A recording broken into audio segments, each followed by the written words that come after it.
Bonjour à toutes et à tous et bienvenue dans ce nouvel épisode des rencontres festives d'été sur Nature Insolite. Aujourd'hui, nous avons l'immense plaisir de vous emmener au cœur de l'histoire médiévale avec une visite du château de Castelnau-la-Chapelle, situé dans la magnifique région de la Dordogne. Connue pour son impressionnante collection d'armes et d'armures ainsi que ses vues panoramiques spectaculaires, cette forteresse emblématique nous ouvre ses portes pour une interview exclusive. Nous nous sommes donc entretenus avec Marion Amalric, adjointe de direction du château. Rejoignez-nous pour découvrir les secrets de ce site historique et son intégration harmonieuse dans l'environnement naturel environnant. Bonjour Marion Amalric, vous êtes adjointe de direction au château de Castelnau-la-Chapelle. Pouvez-vous nous raconter l'histoire du château et de Castelnau-la-Chapelle et son importance dans la région ? Alors, c'est une bien vaste question au sens large. Si on prend l'histoire du château au sens large, c'est-à-dire des premières traces laissées dans les textes à la fin du XIe siècle jusqu'aux dernières restaurations au début des années 2000, la seigneurie de Castelnau, à l'origine baptisée Castelnau-Berbiguière, a traversé 900 ans d'histoire. Donc, c'est effectivement une période considérable, mais dans laquelle on pourrait identifier 3 temps forts importants qui ont marqué l'âge d'or de la forteresse. Le premier se situe au tout début du XIIIe siècle. Il s'agit de la période qu'on appelle la croisade albigeoise, période un petit peu particulière puisque cette croisade, qui a eu lieu non pas dans les lointains de l'Orient, mais bien sur le sol actuel du royaume de France, avait pour objectif de lutter contre un courant religieux dissident qu'on surnomme le catharisme. Mais c'est une croisade également, plus que religieuse, peut-être très politique, que l'on pourrait simplifier en parlant d'affrontement des seigneurs du Nord contre ceux du Sud, avec pour objectif, pour le pouvoir royal, grâce à ces manœuvres, d'essayer d'étendre son contrôle jusqu'aux rives de la Méditerranée. Alors le château, à cette époque-là, au début du XIIIe siècle, il est entre les mains de Bernard de Cazenac, qui est un seigneur assez important dans la région, qui a pris fait et cause pour le parti du comte de Toulouse. Et c'est en réponse aux agissements de ce seigneur que Simon de Montfort, qui est le chef de l'armée croisée, s'empare du château de Castelnau en 1214. On a pour habitude de dire que c'est le moment où le château rentre véritablement dans l'histoire, dont il ne va pas ressortir indemne, puisque après cette prise du château, la forteresse va être incendiée en réalité en 1215 par l'archevêque de Bordeaux. Donc la croisade albigeoise marque pour le château, précède une période de reconstruction qui est un petit peu à l'image du XIIIe siècle aujourd'hui, puisqu'on considère que le XIIIe siècle est quand même une période très prospère pour l'époque médiévale. Et c'est de ce XIIIe siècle que datent les parties les plus anciennes que l'on voit à Castelnau aujourd'hui. Ce XIIIe siècle, il précède une période beaucoup moins clémente, puisqu'au XIVe siècle, vont se succéder à la fois les épidémies de peste et surtout, ce XIVe siècle va être marqué par la guerre de 100 ans. Et le château de Castelnau va être pris véritablement, va être un enjeu stratégique très important pendant cette guerre de 100 ans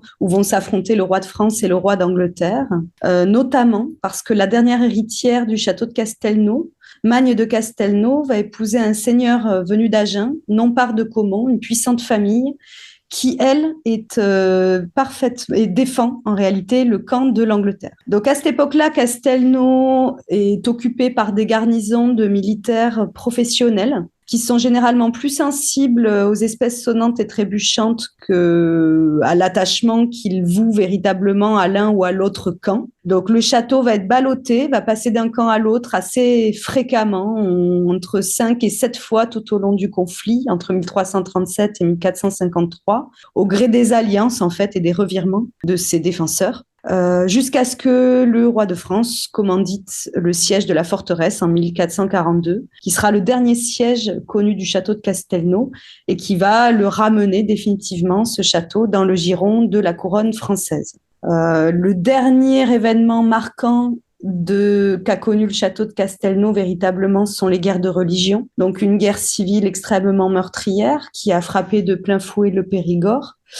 Et le château est aux premières loges de ces guerres de religion, car son seigneur, Jacques Nompart de Caumont, donc on est toujours chez les Caumont à cette époque-là, lui-même rescapé d'ailleurs des massacres de la Saint-Barthélemy, est un fervent protestant et un très proche compagnon d'Henri de Navarre, donc le futur Henri IV, ce qui est aussi le cas du capitaine de Castelnau, un combattant assez redoutable qui s'appelait Geoffroy de Vivant et qui a laissé dans l'histoire une trace, un écho d'un combattant tout à fait redoutable qui a également suivi Henri de Navarre dans toutes ses campagnes. En résumé, pour résumer, on va dire, ce rôle de Castelnau dans l'histoire, on est vraiment dans le cadre d'un château fort au sens le plus emblématique du terme, c'est-à-dire un lieu principalement stratégique qui va être à la croisée et qui va être pris à partie de toutes les luttes géopolitiques et des guerres civiles qui vont marquer le sud-ouest médiéval.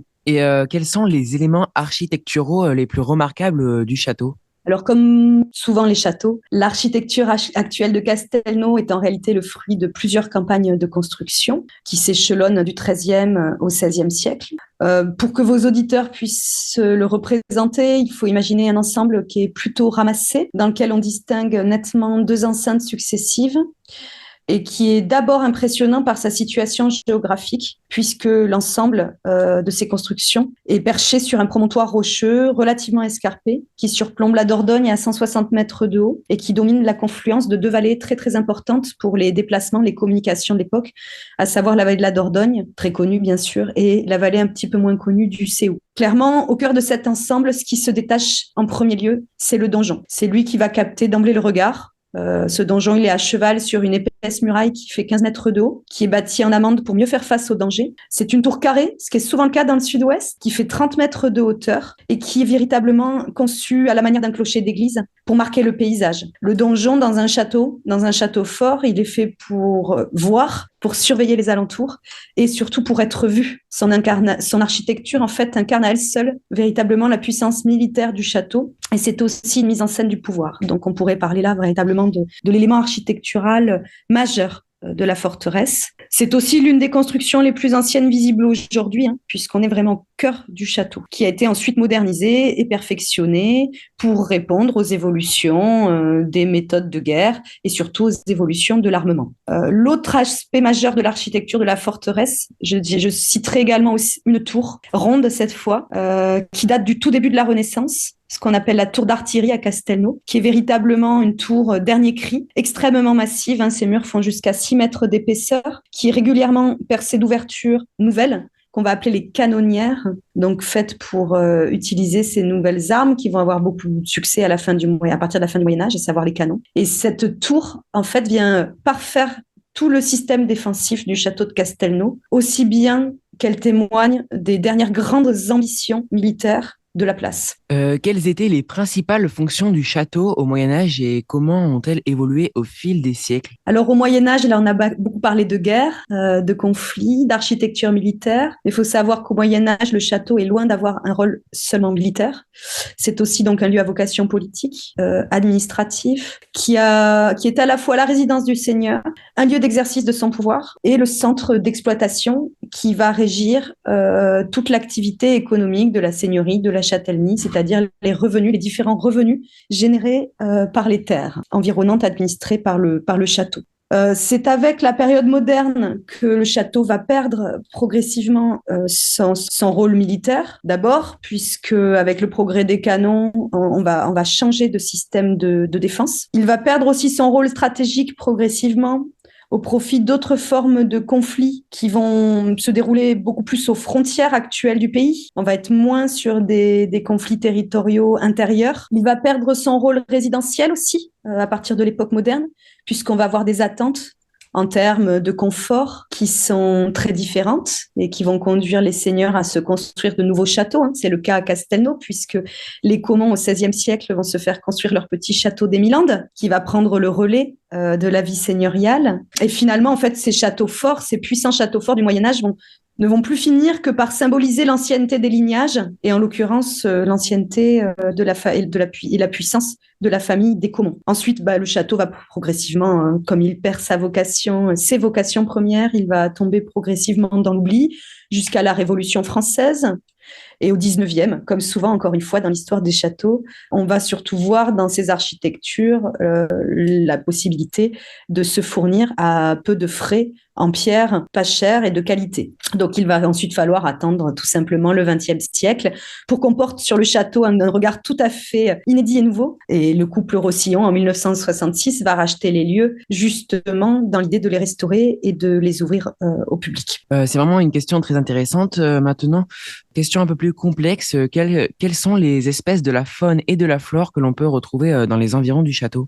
Alors oui, question d'autant plus complexe que ce n'est pas forcément mon domaine de prédilection, mais il faut quand même bien comprendre que cette vallée de la Dordogne est assez exceptionnelle. On a des biotopes extrêmement variés et donc forcément une grande biodiversité qui est d'ailleurs préservée et reconnue par l'UNESCO, puisque l'UNESCO a protégé cette zone comme réserve mondiale de biosphère. On est classé zone Natura 2000 également. Et étant donné la position du château et les nombreuses falaises environnantes, c'est vrai que nous cohabitons plus particulièrement avec les oiseaux. Oui. Donc ces oiseaux sont très nombreux, du plus discret au plus sonore. Nous avons des nuits peuplées par le hibou grand-duc. Les journées, nous avons un tout petit oiseau très intéressant qui s'appelle le Ticodrome échelette, qui est pas forcément très facile à voir, dont on perçoit généralement seulement l'éclair blanc et rouge, qui vit dans les anfractuosités du rocher indirectement. Chaque année, on a le milan noir qui revient d'Afrique également. Le faucon pèlerin fait partie aussi des habitués. Pour l'anecdote, c'est un oiseau qui est assez remarquable. Son vol en piqué peut atteindre 380 km/h. Et alors, le petit préféré, c'est quand même le choucas des tours. C'est un petit corvidé extrêmement proche de l'humain et qui a la particularité assez touchante que son mâle et sa femelle sont liés à vie. Donc, à côté de ces oiseaux, il faut aussi signaler le fait que la forêt, depuis le Moyen-Âge, a largement regagné du terrain. Aujourd'hui, quand on est à Castelnau, c'est vrai qu'on a des paysages très vallonnés et très boisés. Faut s'imaginer qu'au Moyen-Âge, on a des paysages beaucoup plus exploités, beaucoup plus ouverts. Et le fait que les bois de plus en plus denses de chênes et de châtaigniers aient repris leurs droits, font qu'on a de nombreuses espèces qui cohabitent, et notamment du gibier. Y a-t-il des initiatives écologiques ou de développement durable mises en place au château ou dans ses jardins?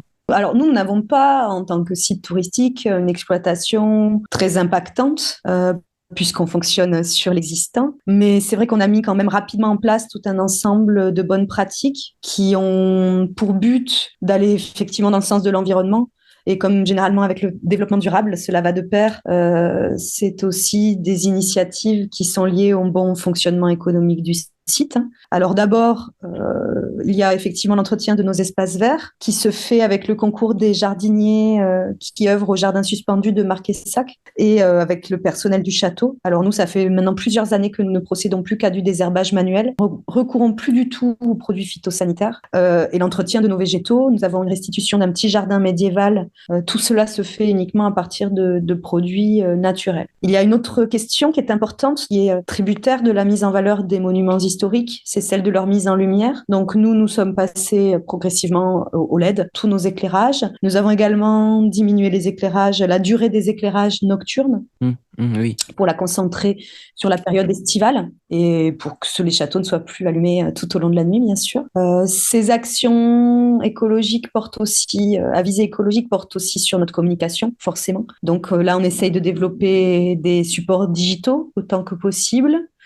Nos supports papier sont quant à eux imprimés sur des papiers recyclés. Et ensuite, il faut aussi noter le circuit court. Ça qui fait partie véritablement de l'ADN du site de Castelnau et de nos sites en général, de la société. C'est-à-dire qu'on fait systématiquement appel à des entreprises et à des fournisseurs locaux. Dans cette même logique, la boutique est très attentive au choix des fournisseurs et à la qualité de leur production, à leurs conditions de production. Quand on peut, on fait le plus possible appel à de la fabrication française également. Et ensuite, nous avons une ambition à plus long terme qui est de développer entre les différents sites touristiques de la région un véritable projet de voie verte qui soit dédié aux mobilités douces, ce qui implique un partenariat avec de nombreux acteurs pour faire ça en bonne intelligence et pour offrir à notre public qui est demandeur de ces accès, notamment de ces accès à vélo entre nos différents lieux, leur offrir des circulations sécurisées et de qualité. Marion, quelle activité et animation proposez-vous aux visiteurs tout au long de l'année? Donc, nous sommes ouverts, nous, tous les jours de l'année, 365 jours par an,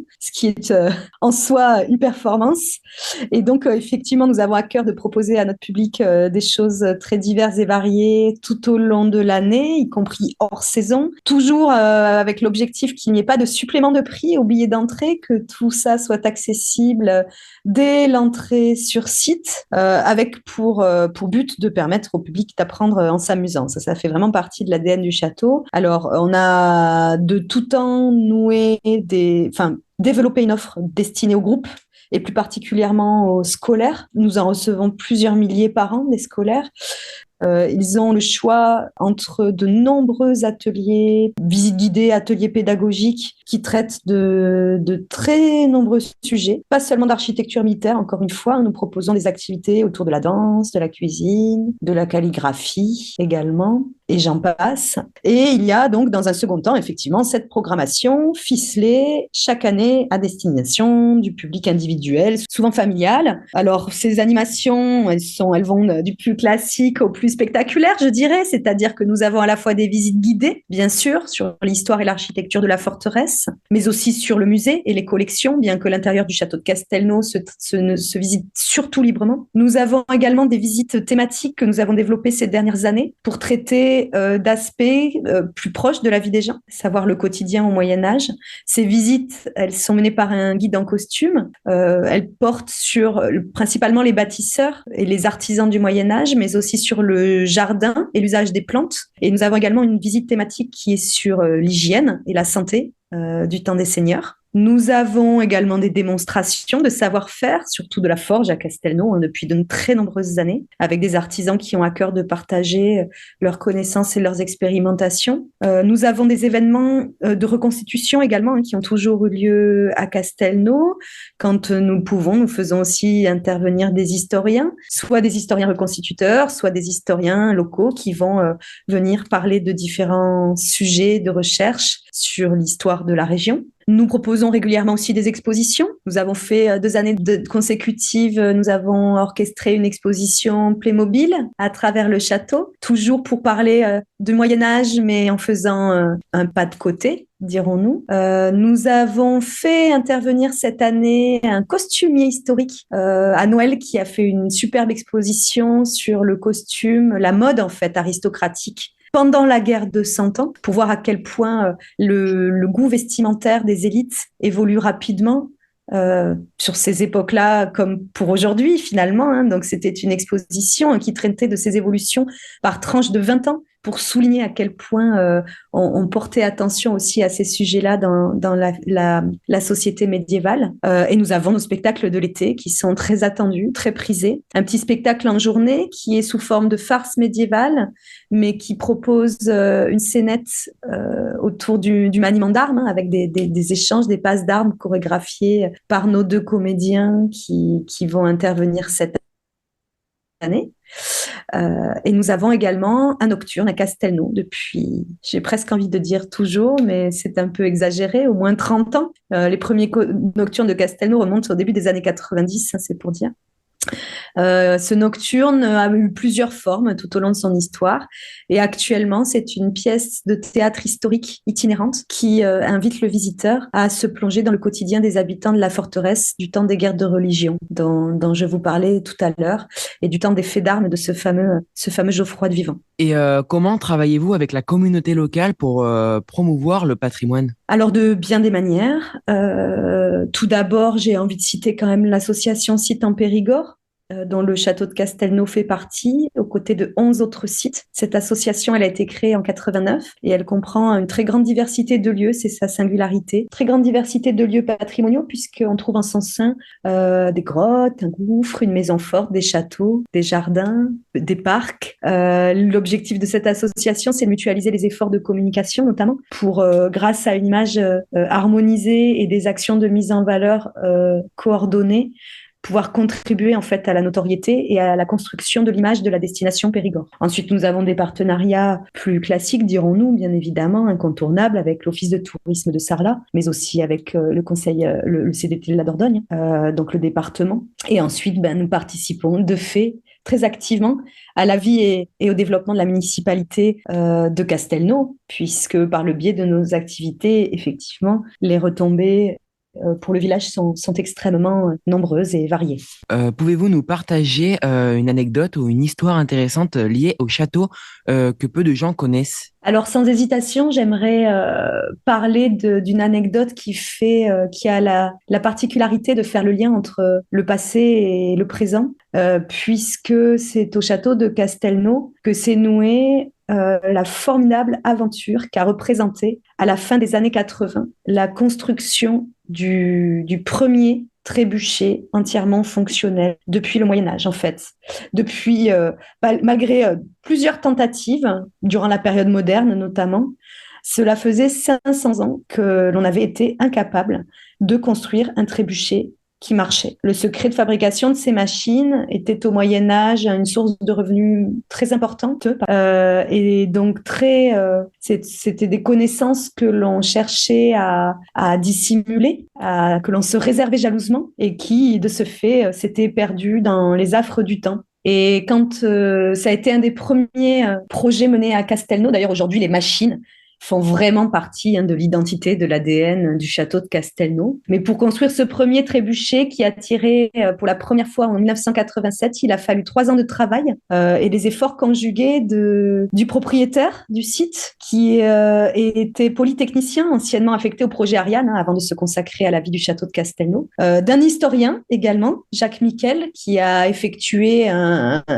travail de recherche extrêmement minutieux et approfondi, et d'un compagnon charpentier qui a su amener son savoir-faire et sa connaissance des codes transmis par les différentes corporations de bâtisseurs depuis le Moyen-Âge pour déchiffrer des manuscrits anciens. Et tous ces efforts conjugués ont conduit à la réussite de ce formidable projet. Donc, nous en avons fait un film, d'ailleurs, dédié, qui est projeté dans les salles du musée, où nous avons profité de pouvoir réunir ces trois mousquetaires de la reconstitution du trébuchet qui nous parlent avec leurs mots et avec leurs souvenirs de cette expérience assez folle et de ce projet assez fou et de cette expérience assez extraordinaire. D'ailleurs, avec 35 ans plus tard, nous tirons toujours avec ce trébuchet qui est toujours opérationnel et qui, comme je l'indiquais en préambule, est vraiment un témoin de cette façon dont le château de Castelnau a toujours voulu faire de l'expérimentation, de l'expérience et de l'émotion un moyen sûr, original et efficace d'explorer l'histoire, mais aussi de pérenniser des savoir-faire et de mieux comprendre aussi à travers ces savoir-faire et cette expérimentation l'époque médiévale, c'est-à-dire de mieux la comprendre aussi à hauteur d'homme. Et pour finir sur cette dernière question, quels sont vos projets ou initiatives futures pour le château de Castelnau-la-Chapelle? Alors, nous ne manquons pas d'idées, d'autant que nous avons des équipes extrêmement inventives, connaisseuses, professionnelles et très soucieuses de faire vivre ce monument et son musée, puisqu'il faut bien comprendre que ce sont deux choses très présentes et très vivantes à Castelnau. Donc, nous avons déjà une démarche quotidienne de veille et d'acquisition pour le musée, dédiée au musée, puisque régulièrement, nous communiquons sur l'arrivée et la mise en valeur de nouvelles pièces. D'ailleurs, nous allons présenter très prochainement au public une paire de pistolets de cavalier particulièrement remarquable, daté du XVIe siècle, et qui vient compléter, je dirais même, l'acquisition que nous avons faite l'an passé d'une armure 3/4, une armure de cavalier bicolore, noir et argent, qui est une armure dite de reître, qui vient, qui vient compléter l'histoire de ces armures que l'on évoque au château, qui ont été longtemps des armures sur mesure, et des armures sur mesure qui ont fini, pendant la période moderne, par être des armures qui vont se généraliser, en fait, sur lesquelles on va chercher à faire des économies de fabrication. C'est pourquoi nous avons ce noir sur cette armure de reître, je digresse, mais qui vient dissimuler les défauts potentiels, qui vient permettre de faire des économies sur le polissage du métal, qui était une étape cruciale et coûteuse de la confection de ces armures telles qu'on se les imagine au Moyen-Âge. Donc ce musée d'ailleurs et le château vont fêter l'an prochain le 40e anniversaire de leur ouverture au public. Donc ça va être l'occasion de grandes festivités que nous préparons et un programme qui est largement d'ailleurs conçu pour donner vie aux collections du musée, encore une fois grâce à la reconstitution, puisqu'il nous semble intéressant, encore une fois au regard de l'histoire et des savoir-faire, de proposer de voir des pièces habituellement figées derrière des vitrines, de les voir ces pièces en action. Donc c'est ce que nous allons proposer grâce au programme des festivités du 40e anniversaire, redonner vie à ces collections, à ce musée. Et à l'avenir, dans les projets, parmi les nombreux projets, les nombreuses idées qui se bousculent au portillon, nous aimerions vraiment mettre l'accent sur une médiation plus inclusive à travers 2 choses. D'abord, le développement d'un parcours sensoriel à travers le musée qui, au-delà de donner accès à une visite de qualité à des gens, des personnes empêchées, que ce soit pour des problèmes auditifs, des problèmes de vue notamment, d'offrir quand même aussi au public en général une visite plus singulière qui permette de solliciter d'autres sens que la vue et la contemplation. Ça va aussi dans le sens de l'expérimentation, toujours dans cette cohérence-là. Donc un parcours sensoriel, mais aussi ce que l'on aimerait développer à d'ailleurs plus ou moins court terme, déjà pour l'année prochaine, c'est la possibilité d'offrir à nos visiteurs à mobilité réduite, puisque c'est quand même le grand problème des châteaux comme les nôtres. Ces châteaux escarpés ont de fait un problème d'accessibilité qui n'est pas insoluble, mais qui est très très compliqué, avec lequel il est très compliqué de composer. Nous souhaiterions mettre en place une visite virtuelle à 360 degrés, qui permettrait aux personnes en fauteuil ou qui ont du mal à se déplacer d'avoir une visite comme si on y était, des principales, voire mieux peut-être que si l'on y était, grâce à des vues aériennes par exemple, d'avoir accès à une visite de qualité. Merci d'avoir répondu à nos questions. Marion Amalric, pour rappel, vous êtes adjointe de direction au château de Castelnau-la-Chapelle et nous pouvons retrouver le château et réserver une visite en ligne depuis www.castelnau.com, sachant que vous êtes présent chaque jour sur les réseaux. Merci encore et à très bientôt. Au revoir. Au revoir. Nous vous remercions d'avoir suivi cette interview en intégralité. Vous pouvez à tout moment retrouver le château de Castelnau-la-Chapelle sur les réseaux sociaux ainsi que sur leur site web officiel www.castelnau.com. Pour ne pas manquer le reste de notre programme et du contenu exclusif de notre podcast, rendez-vous sur Instagram et Facebook podcast.natureinsolite. Et bien sûr, n'oubliez pas de vous abonner à notre émission depuis votre application de podcast favorite. Allez, ciao ciao.